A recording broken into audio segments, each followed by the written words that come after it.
Welcome back. అక్రమ నిర్మాణాల వ్యవహారం ఆదిలాబాద్ లో నేతలు అధికారుల మధ్య చిచ్చుపెట్టింది. అధికారులు అక్రమ నిర్మాణాలను కూల్చేస్తుంటే అధికార పార్టీ నేతలే అడ్డుకోవటం కలకలం రేపుతోంది. గుట్టునట్టు కావడంతో అక్రమార్కులకు అండగా నిలిచిన వారి పరిస్థితి మింగలేక కక్కలేక అన్నట్లు మారింది.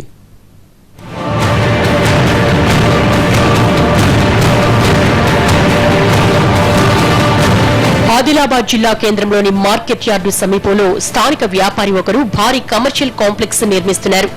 మొత్తం 70 గదుల ఈ కాంప్లెక్స్ నిర్మాణం పూర్తి కాకముందే ఒక్కో గదికి 5 నుంచి 10 లక్షల దాకా రేటు పెట్టి అమ్మేశారు. కొన్న వ్యక్తులకు రిజిస్ట్రేషన్ పత్రాలు కూడా ఇచ్చేశారు. మొత్తం 4 కోట్ల రూపాయల వరకు వసూలు చేశారని సమాచారం. ఇది అక్రమ నిర్మాణం, ఎలాంటి అనుమతులు లేకుండా నిర్మిస్తున్నారు. మరో విచిత్రం ఏమిటంటే సర్వే నెంబర్ 34లోని 5 ఎకరాల ఈ స్థలం రెవెన్యూ రికార్డుల ప్రకారం ప్రభుత్వాంది. అసలే కబ్జా స్థలం, పైగా అక్రమ నిర్మాణం.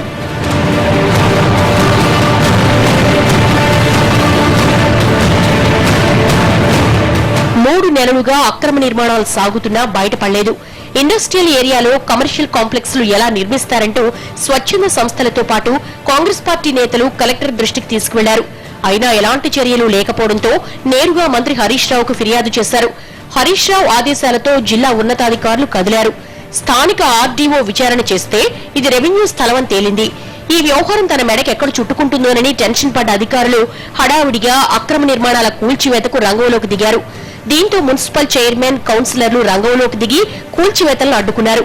తమ దృష్టికి తీసుకురాకుండా ఎలా కూల్చేస్తారని అధికారులపై ఆగ్రహం వ్యక్తం చేశారు.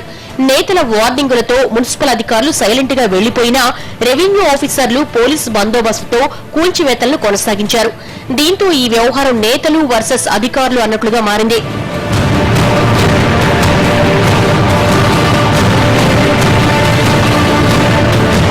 అధికారులు అక్రమ నిర్మాణాలను కూల్చివేస్తుంటే స్వయాన అధికార పార్టీ నేతలే వచ్చి అడ్డుకోవడం చర్చనీయాంశమవుతోంది. అసలు విషయం ఏమిటంటే అక్రమ నిర్మాణాలను చేపట్టిన వ్యాపారి స్థానిక ప్రజాప్రతినిధులకు, అధికారులకు 60 లక్షల వరకు ముడుపులు చెల్లించారన్న గుసగుసలు వినిపిస్తున్నాయి.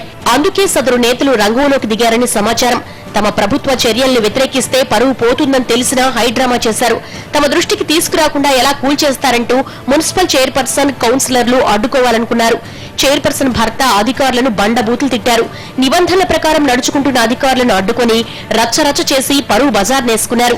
ఈ బాగోతమంతా ప్రభుత్వ పెద్దల దృష్టికి వెళ్లిందని తెలుస్తోంది. ముఖ్యమంత్రి కేసీఆర్ చెవిన పడిందన్న ప్రచారం నడుస్తోంది. దీంతో ఇప్పుడు స్థానిక ప్రజాప్రతినిధుల గుండెల్లో రైళ్లు పరిగెడుతున్నాయి.